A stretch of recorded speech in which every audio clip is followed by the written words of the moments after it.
Hello और welcome student, स्वागत है मेरे नए चैनल करण सर फार्मा क्लासेस में, जहां पर हम फार्मा से जुड़ी हुई काफ़ी रोचक और इंपॉर्टेंट जानकारी बहुत ही सिंपल और इजी वे में मैं आपको समझाता हूं, जो कि आपको फार्मा इंडस्ट्री में काम करते हुए काफ़ी काम आएगी।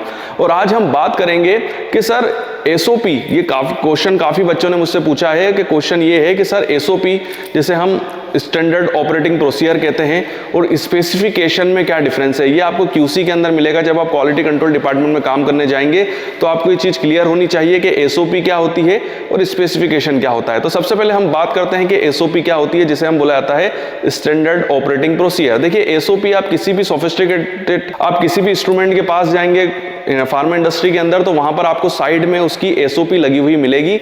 एसओपी के अंदर जो इन्फॉर्मेशन होती है वो ये इन्फॉर्मेशन होती है कि आपको ये इंस्ट्रूमेंट कैसे स्टार्ट करना है और कैसे बंद करना है और कैसे ऑपरेट करना है। जी हाँ, उसको स्टार्ट कैसे करना है, उसको ऑपरेट कैसे करना है और उसको बंद कैसे करना है। साथ ही साथ उसको स्टार्ट करते समय आपको किन बातों का ध्यान रखना है, ऑपरेट करते समय आपको किन बातों का ध्यान रखना है, और जब आप उसको बंद करेंगे तो आपको किन बातों का ध्यान रखना है। मतलब सारी सावधानियां भी उसके अंदर लिखी हुई होती है। तो ये सारी इंफॉर्मेशन जो होती है वो स्टैंडर्ड ऑपरेटिंग प्रोसीजर के अंदर होती है। अब मैं आपको बताता हूं कि स्पेसिफिकेशन क्या होता है। देखिए स्पेसिफिकेशन के लिए मैं एक एग्जांपल लेता हूं, जिससे कि आप समझ जाएंगे कि स्पेसिफिकेशन क्या होता है। मान लीजिए कि एक फार्मा इंडस्ट्री है जहां पर पैरासीटामोल टैबलेट वो बनाते हैं। पैरासीटामोल टैबलेट वो अलग अलग तरीके से, मतलब अलग अलग स्ट्रेंथ की बनाते हैं, जैसे 500 mg, 250 mg और 100 mg। ये 3 टैबलेट वो पैरासीटामोल की बना रहे हैं।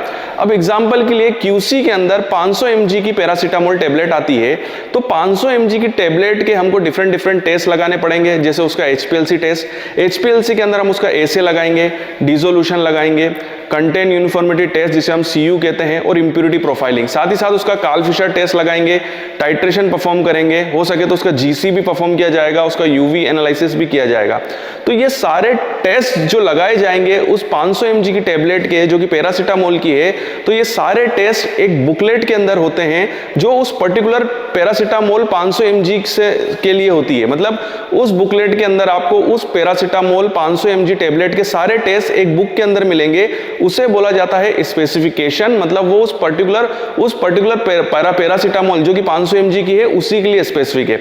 वहीं अगर पैरासीटामोल 250 mg टैबलेट अगर क्यूसी के अंदर आती है तो उसके टेस्ट आपको एक दूसरी बुक के अंदर मिलेंगे, वो उस टैबलेट के लिए ही होगी। और अगर पैरासीटामोल 100 mg टैबलेट अगर क्यूसी के अंदर टेस्टिंग के लिए आती है तो आपको उसके लिए एक अलग स्पेसिफिकेशन बुकलेट होगी, जिसके अंदर पैरासीटामोल 100 mg से रिलेटेड सारे टेस्ट होंगे। तो स्पेसिफिकेशन जो होते हैं बेसिकली वो एक पर्टिकुलर ड्रग या पर्टिकुलर टैबलेट के लिए स्पेसिफिक होते हैं, जबकि एसओपी के अंदर उस पर्टिकुलर इंस्ट्रूमेंट से रिलेटेड जानकारी होती है।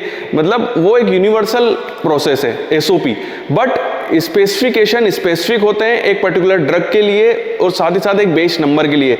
फार्मा इंडस्ट्री के अंदर हर ड्रग का एक बेस नंबर होता है। जैसे मैंने आपको बताया कि पैरासीटामोल 500 mg तो उसका बेस नंबर अलग होगा, 250 mg उसका बेस नंबर अलग होगा, 100 mg उसका बेस नंबर अलग होगा। तो इन तीनों के स्पेसिफिकेशन भी अलग अलग होंगे। तो जब भी आपको कोई भी एनालिसिस दिया जाएगा, मान लीजिए मैं क्यूसी के अंदर काम करता हूँ एचपीएलसी के अंदर, और मुझे एक टैबलेट दी जाती है, मान लीजिए वही पैरासीटामोल 500 mg मिल जाती है मुझे, तो उस पैरासीटामोल 500 mg का पहले मुझे स्पेसिफिकेशन ढूंढना होगा, वो बुकलेट ढूंढनी होगी, और उसी के हिसाब से मुझे उसका एचपीएलसी एनालिसिस स्टार्ट करना होगा।